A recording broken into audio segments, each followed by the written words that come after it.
안녕하세요. 북내비게이션입니다. 혹시 여러분은 분명히 책을 한 권 다 읽긴 했는데 그 책의 내용이 잘 기억이 나지 않아서 당황스러웠던 적 없으신가요?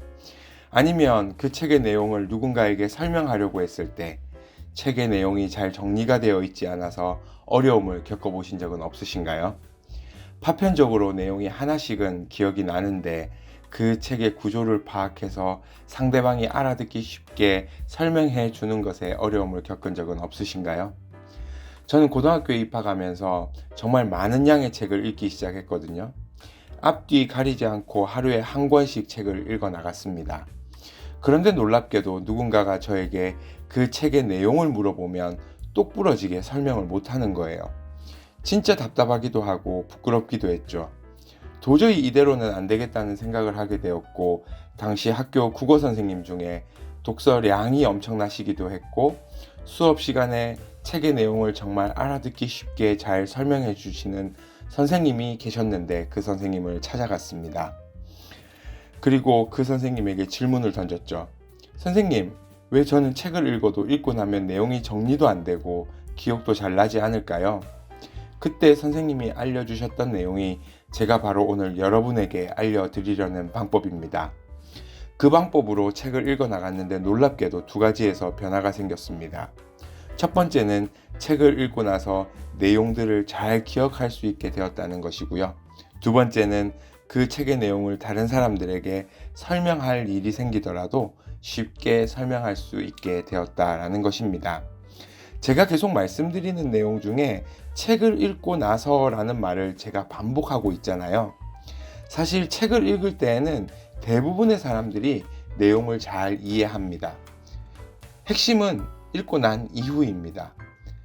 어쨌든 이런 독서법을 가지고 책을 읽고 있었는데 제가 고등학교 국어 선생님에게 들었던 그 책을 다 읽고 난 뒤 내용을 잘 이해하고 기억을 잘 할 수 있는 방법에 대해서 잘 정리해준 책이 있더라고요. 기성준이라는 분이 쓴 독서법부터 바꿔라 라는 책인데요. 여러분들도 한번 이 책을 참고해 보시면 도움이 되실 것 같습니다. 그러면 그 방법을 소개해 드리도록 하겠습니다. 두 가지인데요. 첫 번째는 추억 남기기, 두 번째는 두 번 읽기입니다. 자, 그럼 첫 번째 추억 남기기부터 살펴볼까요? 추억 남기기를 다른 말로 하면 지저분하게 읽기라고 할 수도 있고요. 책을 소중하게 다루지 않기라고 할 수도 있습니다. 자, 이 추억 남기기의 포인트는 두 가지인데요. 첫 번째는 밑줄 긋기, 두 번째는 메모하기입니다. 대부분 책을 읽으시는 분들은 밑줄 긋기의 중요성 정도는 알고 계실 텐데요. 문제는 도대체 어디에 밑줄을 그어야 하나입니다. 아무 생각 없이 밑줄을 그어야지 결심을 하고 밑줄을 긋기 시작하면 아마 대부분의 분들은 책의 절반 이상이 밑줄로 그어지시는 경험을 하실 텐데요. 이렇게 되면 밑줄을 긋는 의미가 완전히 사라져 버리게 되죠. 자, 그럼 어디다 밑줄을 그으면 될까요? 저 같은 경우는 두 가지 경우에 밑줄을 긋는데요. 첫 번째는 책의 전체 내용 중에서 핵심이 되는 부분에 밑줄을 긋습니다. 그럼 책의 전체 내용은 어떻게 파악을 할 수 있을까요? 여러 가지 방법이 있겠지만 저 같은 경우는 먼저 책의 앞 뒷면에 나오는 책과 관련되어 있는 내용 중에 핵심 키워드를 찾아냅니다.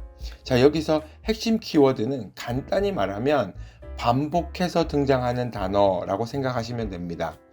자, 그리고 책을 펼쳐서 그 단어와 관련된 책의 내용은 다 밑줄을 긋습니다.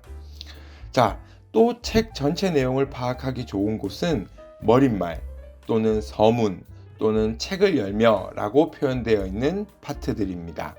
이 부분을 정독하는 것이죠. 자, 또 다른 한 곳은 목차입니다. 자, 목차를 여러 번 정독하면서 책을 읽을 때에도 목차를 프린터해서 옆에 두고 읽어 나가시면서 책의 중심 내용을 파악하신다면 중심 내용을 찾는 데 큰 도움을 얻으실 수 있습니다. 자, 그 다음 밑줄을 긋는 곳은 이 책에서 말하는 내용 중에서 굉장히 감동적이거나 독특하거나 마음에 와닿는 곳이 있으면 밑줄을 긋습니다. 단, 여기서 주의해야 할 점은 이렇게 밑줄을 긋는 곳은 10군데 미만이어야 한다는 것입니다. 책의 중심 내용과 연관된 부분은 밑줄의 양이 좀 많아도 상관없지만 이런 중심 내용과 관련 없는 감동적이거나 독특한 부분의 밑줄은 절대 많아서는 안 됩니다. 그 이유는 간단한데요. 자칫 그 부분에 집중하다 보면 책에서 핵심적으로 말하고자 하는 그 중심 내용을 놓칠 수도 있기 때문입니다. 자, 두 번째 흔적 남기기는 메모하기인데요. 메모하기에서 중요한 것은 아무 곳에나 메모를 남기는 것이 아니라 밑줄을 그은 부분에다가 자신의 생각이나 아니면 반론 혹은 내가 경험한 내용들을 메모로 남기는 것입니다. 자, 그러면 책의 내용을 잘 기억할 수 있는 두 번째 방법은요. 밑줄 그은 부분과 메모한 부분만 다시 한번 읽어보는 것입니다. 저는 한 권의 책을 여러 번 읽어볼 것을 굉장히 강조하는 편인데요. 사실 한 권의 책을 여러 번 읽는 것은 그리 쉬운 일이 아닙니다. 하지만 우리가 추억을 남겨둔 곳을 중심으로 다시 읽기를 하신다면 시간도 단축시키실 수 있고 책의 내용을 기억하는 것도 그리 어려운 일은 아닐 것입니다.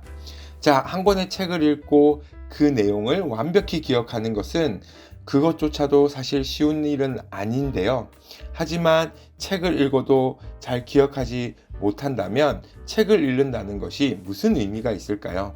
오늘 제가 소개해드린 추억 남기기, 반복해서 읽기를 실천해 보신다면 더 이상 책을 읽고도 내용이 기억이 나지 않아서 낭패를 보시는 일은 절대로 없을 겁니다.